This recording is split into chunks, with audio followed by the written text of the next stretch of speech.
Hello friends, this is Manish और आप सबका स्वागत है मेरे YouTube channel study with Manish पर। फ्रेंड्स, आज हम लोग एक बहुत ही कॉमन टॉपिक पर डिस्कस करने जा रहे हैं जिसका नाम है टेंस। टेंस एक ऐसा टॉपिक है जो कि न केवल एकेडमिक एग्ज़ाम के ख्याल से बल्कि कॉम्पिटिटिव एग्ज़ाम के ख्याल से भी बहुत ही इम्पोर्टेंट है। टेंस जो शब्द है वह लैटिन भाषा के टेम्पस शब्द से बना हुआ है। टेम्पस जिसका अर्थ होता है टाइम। अंग्रेजी भाषा में टेंस 3 प्रकार के होते हैं: present tense, past tense and future tense. ऐसा नहीं है कि सभी भाषाओं में, देश दुनिया में तो बहुत सारी भाषाएं हैं, लेकिन सभी भाषाओं में टेंस की जो व्यवस्था है वो एक जैसी नहीं है। अगर हम अंग्रेजी की बात करें, हिंदी की बात करें, संस्कृत की बात करें, या फिर स्पेनिश है, फ्रेंच है, जर्मन जो भाषाएं हैं, उनमें टेंस 3 तरह के होते हैं। हिंदी में जैसे टेंस को काल कहा जाता है, संस्कृत में लकार कहा जाता है। इस तरह से जो टेंस की व्यवस्था है बहुत सारी भाषाओं में 3 है। दुनिया की कुछ ऐसी भी भाषाएं हैं जिसमें टेंस 3 न होकर के 2 है, जैसे कि कुछ अरेबिक लैंग्वेज है या फिर रशियन लैंग्वेज है, उसमें टेंस 2 ही प्रकार के होते हैं, प्रेजेंट टेंस और पास्ट टेंस। जबकि कुछ ऐसी भी भाषाएं हैं दुनिया में जिसमें कि टेंस की कोई भी फॉर्मल व्यवस्था नहीं है, जैसे कि जापानीज लैंग्वेज में टेंस की कोई भी फॉर्मल व्यवस्था नहीं है, फॉर्मल सिस्टम नहीं है टेंस की। तो ठीक है, टेंस को अब थोड़ा सा हम लोग परिभाषा के रूप में जानेंगे कि टेंस की परिभाषा क्या है, क्या हो सकती है। तो टेंस को भिन्न भिन्न विद्वानों ने अपने ढंग से परिभाषित किया है। एक बहुत ही फेमस ग्रामेरियन है जिनको रेनन मार्टिन के नाम से जानते हैं हम लोग। तो रेनन मार्टिन का कहना है कि tense is that form of verb that shows the time of action और स्टेट।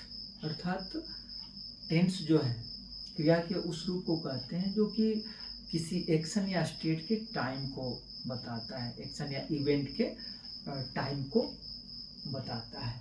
जबकि कुछ विद्वान कहते हैं कि tense is the relationship between the form of the verb and the time of action और स्टेट इट डिस्क्राइब्स। तो अगर दोनों परिभाषा को देखा जाए तो दोनों में कोई विशेष भेद है नहीं। तो अगर शॉर्ट में अगर हम लोग जानना चाहें तो यह परिभाषा ज़्यादा सुगम है, ज़्यादा आसान है। तो अंग्रेजी में ये टेंस का परिभाषा तो हम लोग जान गए। अब टेंस का जो काइंड है, टाइप है, उसको जानेंगे। तो अंग्रेजी में जैसा कि हम लोग जान चुके हैं कि 3 तरह के टेंस होते हैं: प्रेजेंट टेंस, पास्ट टेंस और फ्यूचर टेंस। और ये तीनों टेंस के 4 सब टेंस भी होते हैं। उपभेद कहा जा सकता है कि उपभेद होता है। जैसे जो पहला है उसको हम लोग सिंपल के नाम से जानते हैं।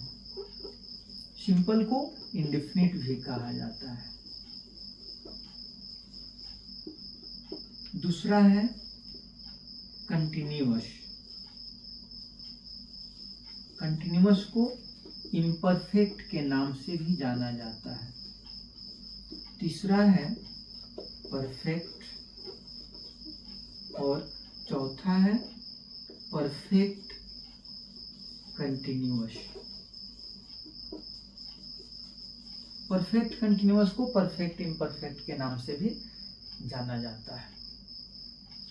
अब एक और चीज हम लोग अक्सर देखते हैं, हमारे किताबों में टाइम एंड टेंस लिखा रहता है और सामान्यतः आदमी यह जानता है कि there is no difference between time and tense. They think that time and tense both are equal, but this is not true. This is not true.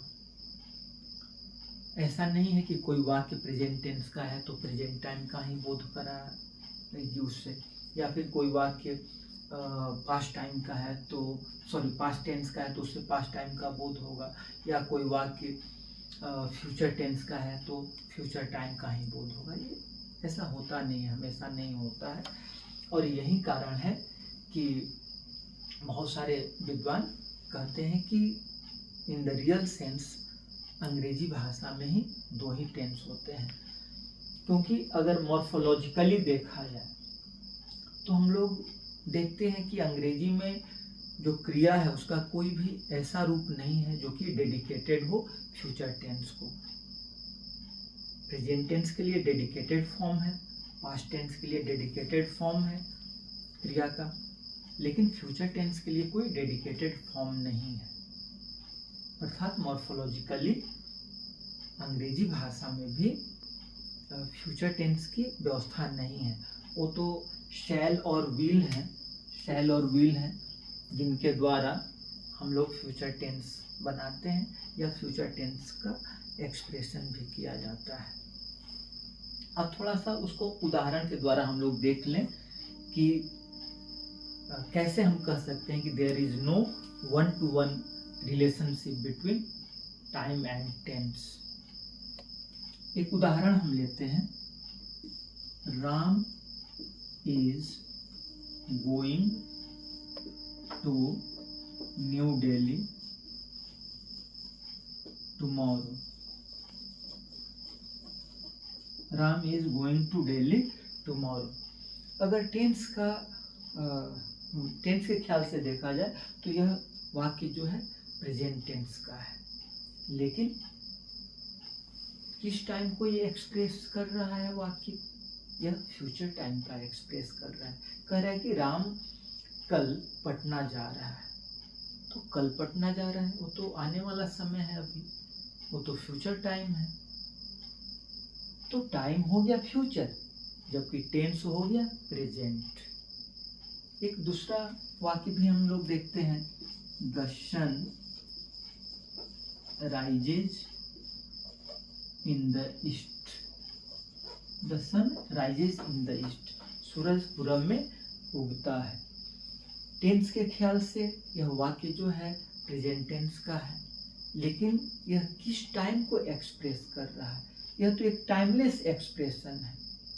Timeless expression कहने का मतलब यह प्रेजेंट टाइम को भी बता रहा है, बोध करा रहा है, पास्ट टाइम का भी बोध करा रहा है और फ्यूचर टाइम का भी बोध करा रहा है। तो यहाँ भी हम देखते हैं कि टेंस है प्रेजेंट और टाइम क्या हो गया? टाइम प्रेजेंट टाइम भी है, पास्ट टाइम भी है और फ्यूचर टाइम भी है। एक और उदाहरण हम देखते हैं, I wish I were the prime minister of India. काश मैं भारत का प्रधानमंत्री होता। आप देख सकते हैं कि यहाँ आया है I were the prime minister. I were subject, इसके बाद पास्ट टेंस की क्रिया है। पास्ट टेंस की क्रिया तो है, लेकिन क्या यह वाक्य पास्ट टाइम का बोध करा रहा है? नहीं। काश मैं भारत का प्रधानमंत्री होता, ये प्रेजेंट टाइम का बोध करा रहा है। तो हम यहाँ तीन वाक्यों के माध्यम से यह देखे, जाने, समझे कि टाइम और टेंस दोनों में रिलेशन है, लेकिन बिल्कुल वन टू वन रिलेशन नहीं है।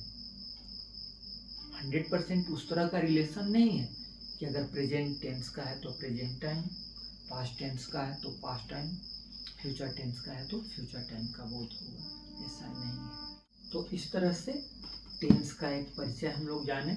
यह भी जाने कि टेंस जो है लैटिन भाषा के टेम्पस शब्द से बना हुआ है, जिसका अर्थ टाइम होता है। टेंस की परिभाषा भी हम लोग देखें कि tense is that form of a verb which shows the time and state of an action और इवेंट। इसके बाद हम लोग यह भी जाने कि टेंस तीन प्रकार के होते हैं, प्रेजेंट टेंस, पास्ट टेंस और फ्यूचर टेंस, और चार चार उसके उपभेद भी हैं, जिसको हम लोग सिंपल अर्थात या इंडेफिनिट, दूसरा कंटिन्यूअस या इम्परफेक्ट, तीसरा परफेक्ट और चौथा परफेक्ट कंटिन्यूअस के नाम से जानते हैं। हम लोग यह भी जाने कि टाइम और टेंस दोनों दो चीज़ है, दोनों में बहुत 1 to 1 रिलेशन नहीं है। तो ये रहा आज का टेंस का परिचय। यह वीडियो आप लोगों को कैसा लगा कमेंट करके ज़रूर बताइएगा, और अन्य किस टॉपिक पर आप वीडियो देखना चाहते हैं आप यह भी बताइएगा, उस टॉपिक पर मैं वीडियो बनाऊंगा। और आज का वीडियो मेरा पहला वीडियो है, तो कुछ त्रुटियां भी हो सकती हैं, तो जो भी कमियां होंगी वो भी कमेंट करके बताइएगा। आपका सलाह सर माथे पर रहेगा। तो फिर मिलते हैं नेक्स्ट वीडियो में। Thank you.